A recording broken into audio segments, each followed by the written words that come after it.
Hey guys, what's going on? Greenville Gear. Thanks as always for watching the channel. Always appreciate it. I hope it brings you a little bit of entertainment. I know I always appreciate all the stuff I get to watch on YouTube, and being part of the YouTube kind of card community. It's really great. It's a nice little part of collecting and adds to the hobby for sure. I wanted to show you some Hall of Fame autographs that I picked up. I think I've got 7 or so to show you. And just having a real blast in this part of my collection. I have built up almost 50, I think, Hall of Fame autographs, all on card. And I just think it's pretty cool to be able to get signatures of these amazing players and build this part of my collection. So I'll show these to all of you before I file them officially into my Hall of Fame boxes. And so some current Hall of Famers, even a couple new Hall of Famers. And I'm going to show you a couple cards of players who might be Hall of Famers too. And I'll be interested to hear what you have to say about that. But let's get started.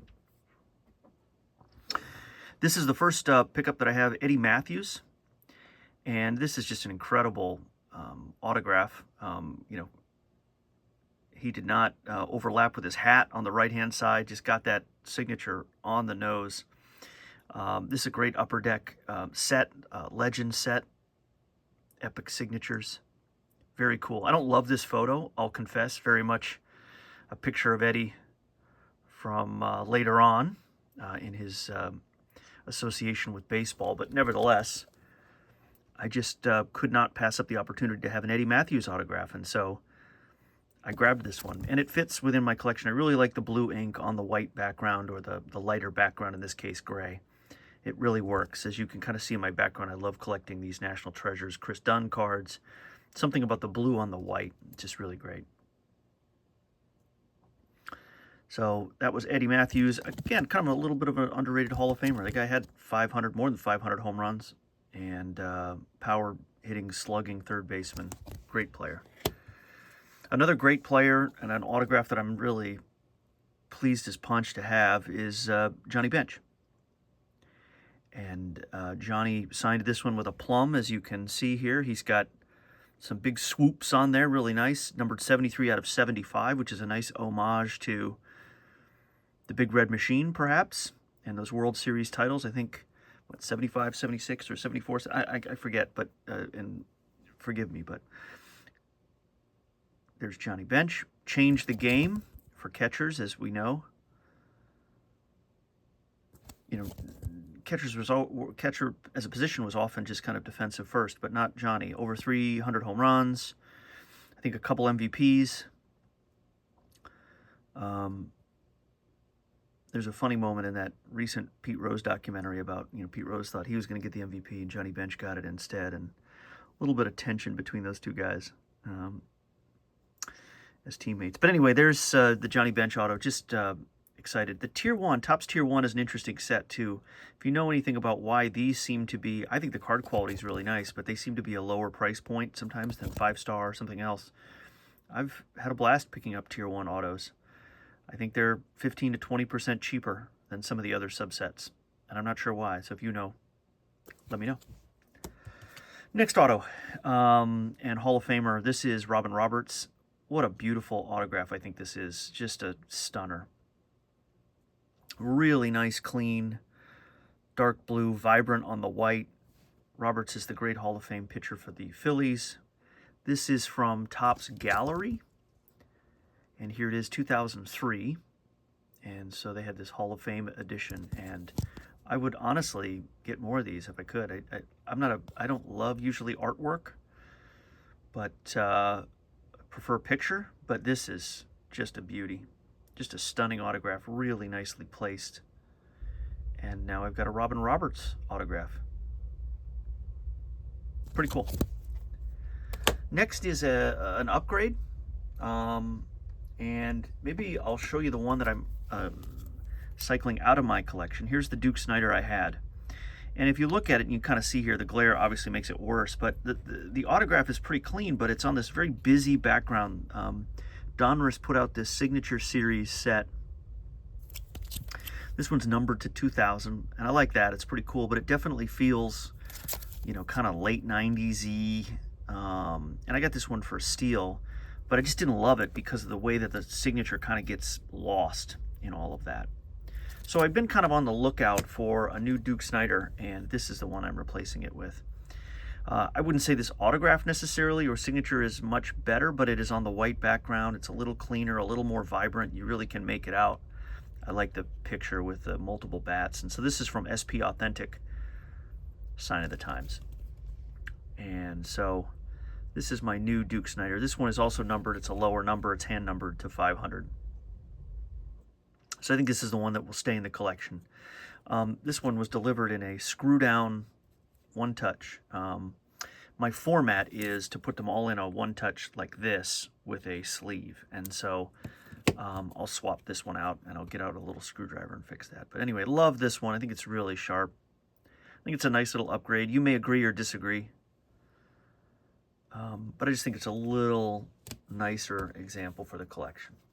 Okay, a few cards of guys who are new Hall of Famers, or a couple anyway, and I wasn't, prospecting is the wrong word. I guess I was prospecting. But before the Hall of Fame vote in January, I picked up cards of a couple of guys who, you know, looking at the statistics in previous voting rounds and so on, it looked like they were going to get in. And I was correct. So I added this card to my collection maybe a month or two before the January vote. And this is Carlos Beltran. Great, great player. This is a neat card. Again, blue on white, nice and clean. SP Authentic. Not numbered, but that's okay. Doesn't need to be numbered. Beltran was that classic kind of 4-tool, 5-tool guy. I remember just being a really incredible player and a guy I just kind of liked when he was coming up. Of course, some of the speculation about his vote was colored by the Astros cheating scandal, which he was associated with. But Carlos, for his on-the-field play, got in. And so, new Hall of Famer, and like I said, I was able to buy this one and grab it slightly before, I presume, the prices went up just a bit. So that was kind of fun. So I bet correctly on Beltran. The other guy I bet correctly on, and I was kind of 2 for 2 on this cycle, is this guy, Andrew Jones. Another guy with off-the-field issues, and there was some speculation that might color his vote, but Andrew Jones got in. Great defensive center fielder. You know, didn't amass amazing career numbers, but was a really incredible fielder. I think like 10 gold gloves, something like that. And just had that kind of really strong run over 9 or 10 years. And so Andrew Jones got in. Nice signature from him on this Topps Finest card. I don't think this is a refractor. Doesn't say it maybe, but it's nevertheless nice and shiny. So there's Andrew Jones, a new Hall of Famer as well. So I'll get this one out of here and put it into a one touch, maybe that one, and add it to the Hall of Fame box. A few more cards of maybe what we want to call prospecting or guessing on my part, and I have been sort of off or wrong, or so I will have a box of Hall of Very Good, and then maybe these guys will eventually get in. This is a card that I actually pulled. I had this in my collection. I didn't acquire this with the thought that he was going to get in, but in this last Veterans Committee vote, Don Mattingly was very much in the conversation, and so I pulled this out of a pack of Donruss Optic. What's cool about this is it's numbered, as you can maybe see here, 2 out of 3. Probably my best pull out of a pack ever. Really incredible. And for some reason in 2019 when I got this, I had it graded. And so that doesn't quite fit with my Hall of Fame autograph collection, which none of them are graded, although that's going to change very soon given a recent pickup that I got. So it'll be okay, but there's Don Mattingly. So if he gets in, and he had some really great years in, 84, 85, something like that, 86, 87. I just hit some really incredible seasons. So Donnie Baseball may get in. We'll see. But if he doesn't, I'll still have the card, which is cool. Similarly, a guy who there was some conversation that he might get in with Mattingly is Dale Murphy, who when I was a kid was just an incredible player, just a stud. I had my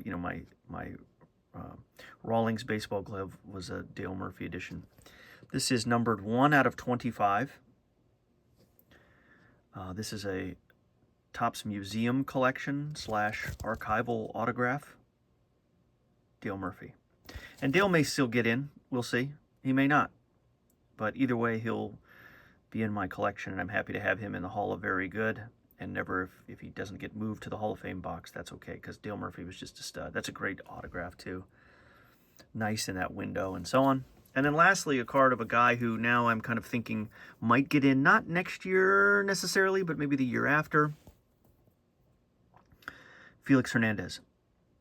King Felix, the great Mariners pitcher who, again, doesn't have 300 wins. I don't think he even has 200 wins, but really had a great run over 9 or 10 years as a complete ace. And so King Felix may get in. And so I guess I'm kind of prospecting here. This is a nice on-card auto out of 99. I like the green. That is a very cool card, and so I grabbed this one. And again, if this just ends up being a card I own and he doesn't get in the Hall of Fame, I'll be happy. Just a neat card. So it's going to be fun to keep picking these up. I'll be interested to know if you think there are any locks for the next year or two. Buster Posey, maybe Chase Utley. You know, leave a note in the comments. Let me know. I just have a lot of fun kind of researching that at the voting statistics and trends and so on. There's some really good literature. I think Jason Stark in The Athletic wrote a really good article recently about it, if you want to look it up, about who gets in, who doesn't get in, who may get in later. It's really, really cool reading. But I think if you get in the Hall of Fame, that's a big deal. And so you get to this part of my collection. So anyway, there's the Felix Hernandez. So we'll see. Those are the autographs I have to show you. A bunch of Hall of Famers, maybe some potential Hall of Famers. I hope you enjoyed watching the video. Do check out some of my older videos if you like Hall of Fame autographs. I got some old videos if you like T206 cards, if you like 1950s, 1960s graded cards. I've got some of those too that I've shown, and some pre-war vintage as well. So anyway, thanks as always. Do drop me a line in the comments. Let me know if you had a favorite card, if you have some thoughts about Hall of Fame voting down the road, what might happen, and so on and so on. I'd love to interact with you. All right, take care, and I'll see you in the next video. See ya.